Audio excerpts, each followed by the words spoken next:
Well, can we please talk about UFC Vegas 25, I think it is, at the weekend? UFC Vegas 25. I put on a load of super bets. There's also been like a fair amount in the news. There's been some fights rescheduled. There's been some hilarious shit involving Diego Sanchize. If you haven't seen that already, then it's a real treat. It's good fun. But no, said if you are joining me on this episode, thank you for subscribing to my Patreon. It is greatly appreciated. Like I said, I'm just going to do a roundup of all the news, have a look at my picks from last week. So let's get stuck into UFC Vegas 25, these results. Now, I put on some wildly crazy bets on this one. Well, they weren't even wildly crazy because it was I could only put the win-only bets on because for some reason the methods weren't out by the time I was putting these on. However, some of the picks were a bit bizarre, and some of them, in hindsight, even looking at them, it's like, yeah, that was stupid. So Swanson versus Sanchize. Come on. Sanchize, he's such a good kickboxer. He's like one of these up-and-comers. I mean, Swanson, he is game. You know what I mean? So there was a chance that he could have won. But I mean, after the fact, looking at it, it's like, well, you know, that was a foregone conclusion, wasn't it? I mean, Sanchize just looked so slick. You know, and that kick was just fantastic. Brilliant kick. Love a good body kick for the finish. It was just perfect. And what can you say? What's next for Sanchize? Well, I did notice that Josh Emmett, who's a couple of spaces up from him in the rankings, is without a fight right now. I do like that matchup. Now, Emmett, he's on like a 3-fight win streak. He's, I think, I can't remember the name of the guy that he just beat, but it's someone who's fairly good. But either way, he's on like a 3-fight win streak. And, oh God, that's so annoying. It's so annoying that I can't remember the name of that guy. Because, yeah, I can see his face, can't remember it. Anyway, moving on. Either way, he might be looking for a fight with Arnold Allen. I think Arnold Allen is one above him on the rankings. However, there are a few people kind of that have already been tied up with fights. So, I mean, yeah. So, I mean, the thing is there is one fight that I think could be good for Sanchize. It's interesting. It'd be a classic striker versus grappler matchup. Bryce Mitchell. Where's Bryce Mitchell been? Do you know what I mean? Match him up with Sanchize. Let's see what he's got against a really, really high-level striker. And let's see what Sanchize's got against a really, really high-level grappler. It is a win-win. Book that fight. Merab Dvalishvili against Cody Stamann. This one was my pick of the week because I've said this before and I will say it again. Dvalishvili by decision. There might not be a safer bet in sports right now. Like, honestly, it's more or less a sure thing. And Dvalishvili by decision, was it spectacular? No. Was it a rip-roaring pace that is just... It's his pace that is so hard to match. It's ridiculous. The guy just does not stop moving. He doesn't stop punching, doesn't stop shooting for takedowns. He is like a legit contender, but he doesn't really fight that many high-level people. You look at the people he's fought, and he got beaten by Ricky Simone, which was a bit of a dubious one, because he wasn't actually... I don't think he was out. It didn't seem like he was out, and then they called it at the end. Bit of controversy there. But I think that maybe a matchup again with Ricky Simone could be good, so see if he can avenge that loss.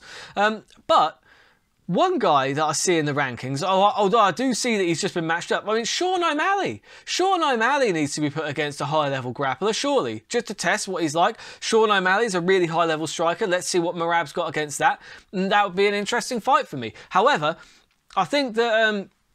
Sean O'Malley has been booked to fight. I think his next fight is in. His opponent is going to be Louis Smoker. And showing their faith in the young prospect, the UFC have booked Sean O'Malley against the 41st ranked guy at bantamweight. So, yeah, I mean, sure. The good thing about those fights is, yeah, it pads his record. The bad thing is, if he loses to one of these guys, it's kind of like, well, the hype train is over. But yeah, so we shall see. So maybe Merab should take on someone like Jimmy Rivera. Jimmy Rivera needs a fight. He needs to bounce back from his last one. He needs a win. Merab needs to step up in competition. That'll make sense. Merab Dvalishvili versus Jimmy Rivera. Book that fight.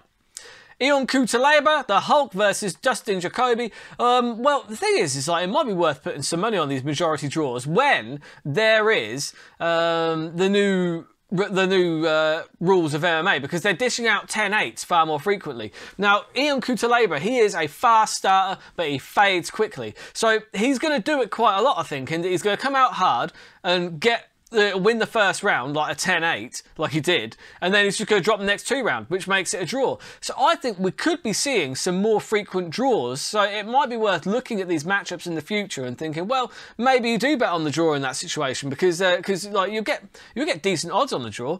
But either way, yeah, I mean, it was classic Ion Cutelaba. It was just, yeah, come out really, really hard in the first round and then just fade and just gradually get picked off but not get finished. That's it. What more can you say? You know what I mean? Like, don't get me wrong. Like, I mean, Cutelaba, he's just a bit of a one-trick pony. Don't get me wrong. It's a fucking good trick. It is a good trick. But when he doesn't put the guy away, like, it's really curtains for him. It's either knock him out in the first round or lose or draw in this case. So, yeah, I'm not sure which, I don't know, maybe do a rematch? I don't know. Hard to figure that one out. But Dominic Reyes against Jiri Prochaska. Wow. Okay. So, I mean, I say Jiri is for real, but is it that he was that good, or was it that... No, Dominic Reyes really has not looked very good since he dropped that decision to John Jones. He's not looked good at all. And you start wondering, you start looking at the people that he actually fought in the build-up to John Jones, and you start wondering, was he that good to begin with? Or were we just kind of buying into the hype train? Now, I think that Reyes is quite good. I think, I don't think we've seen the last of him. I mean, maybe we have. That's 3 losses in a row now. But I don't think we've seen the last of him. But Jiri Prochaska, whether it's... he can only fight who's put in front of him. And when he keeps finishing people the way that he has been finishing them, like, that it was a spinning back elbow, it was devastating. That was a horrifying knockout. And round number 2 as well. Round number 2 has been a real bugger for people lately, hasn't it? Do you know what I mean? Because Ngannou knocked out Stipe in round 2. I think it was Conor went down in round 2. There's been a lot of knockouts lately, just in round 2. I think it's the best round to bet on in the knockout, in fairness. But yeah. So... he's already been promised, well, not promised, it's already been alluded to that he's going to fight the winner of Glover versus Jan Blachowicz. Honestly, I don't think that Jiri matches up particularly well with Jan Blachowicz. I think that he still gets hit far too much. If he takes some of that Polish power, I think he might go down.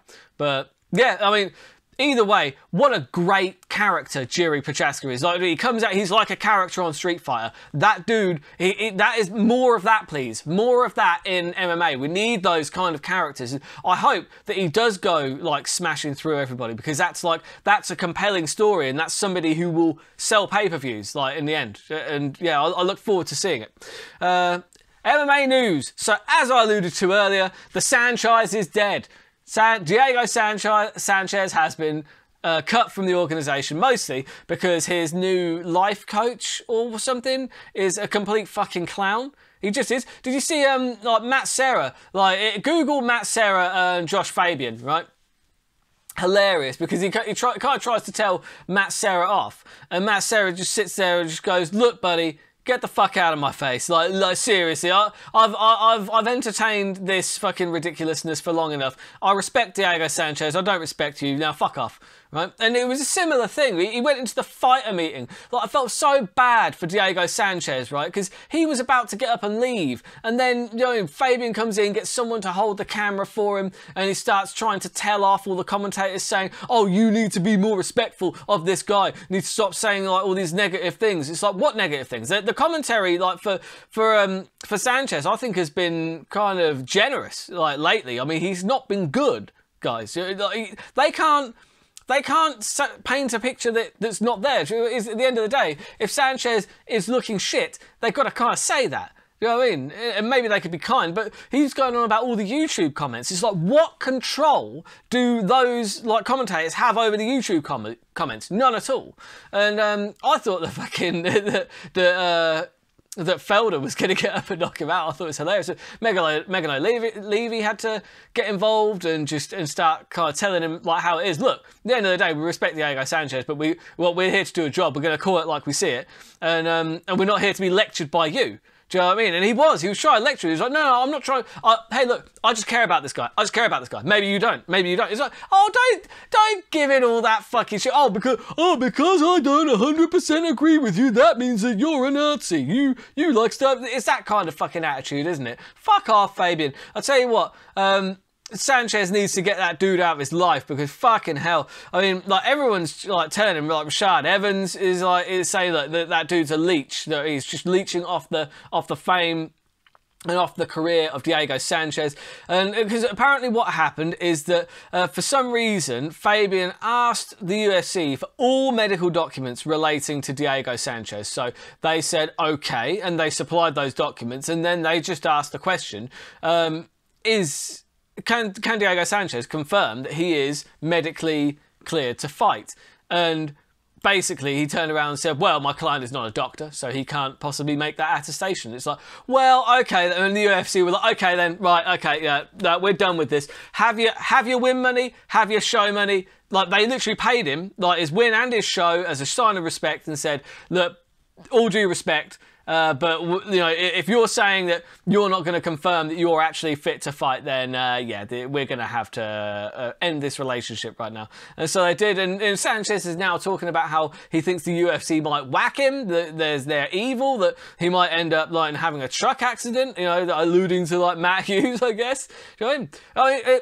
Don't get me wrong, there was a conspiracy theory once that maybe Brock Lesnar didn't get diverticulitis at all. Maybe the UFC had him gut shot. You know what I mean? It's like, yeah, maybe they are some scary characters. I doubt it, though. For me, it feels like Diego has been hit in the head a few too many times, and he's having some weird ideas put into his head by that fucking Josh Fabian or whatever his name is. And yeah, it's not good. It's a sad end to a great career. Nate Diaz is out of the Leon Edwards fight, but it's okay, because they've just rescheduled it for next month. Apparently it is just a very minor injury, an injury that has not been disclosed. And just a little note that this is the first time that Diaz has ever pulled out of a fight. And he made his debut in 2004. So, you know, good for him. The first time ever. I know it's already been rescheduled, so I don't really see it as pulling out of a fight. But, you know, it's the first time they've even had to reschedule one, to my knowledge. So, yeah, good for him. Marvin Vettori has gotten the title shot, and rightly so, I think.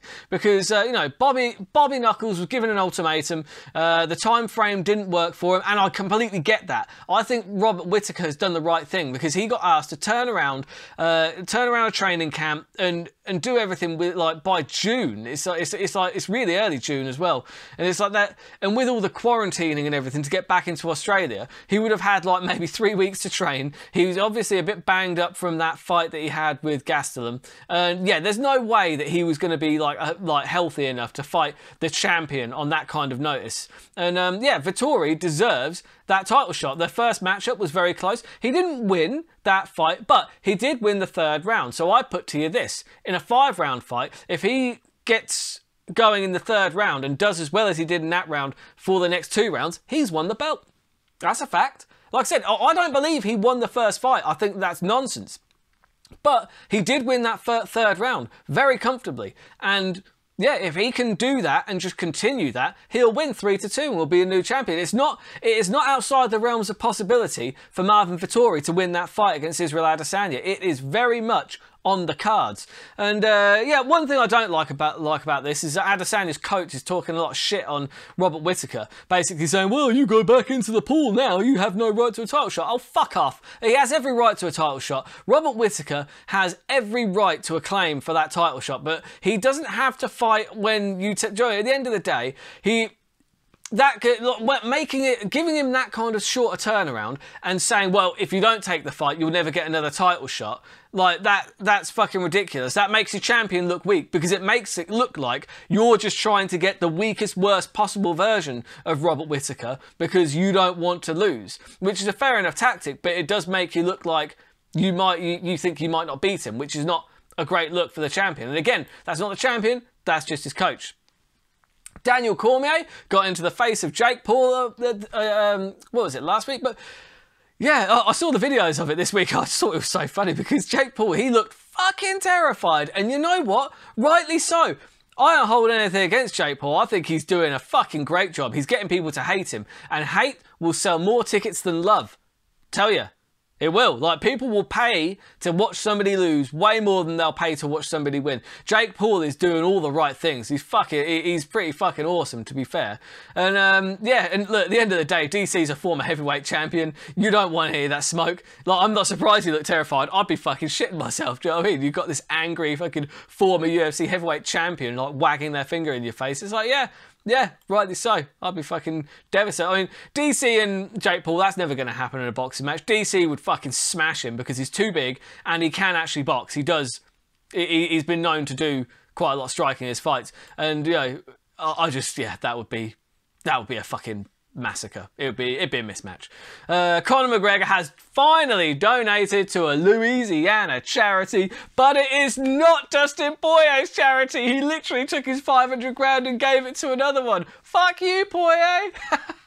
Oh god, I gotta tell you, I love petty vindictive Conor. Petty vindictive Conor, that's someone that I can get behind. I am well into that. I don't like all this fucking lovey-dovey, I'll have some hot sauce, you have some whiskey bullshit. Give me the petty vindictive Conor that will literally slap an old man in a pub and then buy that pub and then bar that old man from that pub. Give me that Conor McGregor. That actually happened, by the way. That was another thing that actually happened. He actually did that. I laughed my ass off. I mean, I feel bad for that guy, but come on, that is funny, isn't it? Come on, that's hilarious. Fair play to you, Conor. Look, he's going back to what sold tickets, right? Sign me up to that. Do you know what I mean? Sign me up to that. Be brash, be horrible, be a dick, be petty, be vindictive. Go out there and win that fucking trilogy against Poirier and then get back into some real fights, some real good press conferences, some fun. Do you know what I mean? I want to see the action. Do you know what I mean? I'm not ashamed to say it. People that sit there and fucking talk about, oh, I only watch, I like it because of the respect. Fuck off with that. I want the entertainment. Give me entertainment. Anyway, Troll of the Week. Right, so this week, there are some really good ones. The main one is Reyes, the way he fell. He's been added to all of these memes, basically, because there's quite a lot of them going around. Fucking, he's... Just the way he fell on the floor, it kind of looks like he's kind of holding his dick out. And then you've got like a picture here, like, and the police, it's like where you send so many dick pics that the cops get involved, and you've got the cops like there looking at his... Come on, Come on, that's hilarious. That is some excellent Photoshop work there, guys. Fantastic. And you've also got this is what I call the Johnny Walker troll, because basically it's just, yeah, where has Johnny Walker been? I know he injured himself, didn't he? But yeah, you've got Jiri Prochaska, who's getting all the attention from the mother in the swimming pool, where, you know, that's labelled as MMA fans. You've got Dominic Reyes, who's just keeping his head up above water, and underwater as a skeleton, you have got Mr. Johnny Walker. MMA gags, shout out. That is a fantastic meme. Kudos on the meme job. We've got Fabia ruining Sanchiz's career, because obviously we went over this. You see this often, like, you know, it's the guy shooting the dude in the chair. It's just like, Josh Fabia, bang, Diego's legacy. Why would the UFC do this? It's like, shit, man. Oh, it's fucking good. Right, and last one, boxing is a circus. Yeah, so people thought that fucking, you know, people were going on about how McGregor versus Floyd was a circus, right? Yeah, fucking, look how professional that looks compared to fucking, you know, also boxing. You have Jake Paul against Askren, and you got fucking De La Hoya coked out of his mind, and fucking Pete Davidson just fucking, and Snoop Dogg just doing whatever the fuck he wants, apparently. I mean, that's a circus. Holy shit. I mean, yeah, it's funny. Good meme. Solid fucking meme work. But yeah. And that is all we've got time for today. So, yeah, hope you enjoyed. And I'll be checking out some terrible bets on Friday. Yeah, tomorrow for the fights on Saturday. And until I see you again, keep those odds long and those bets terrible.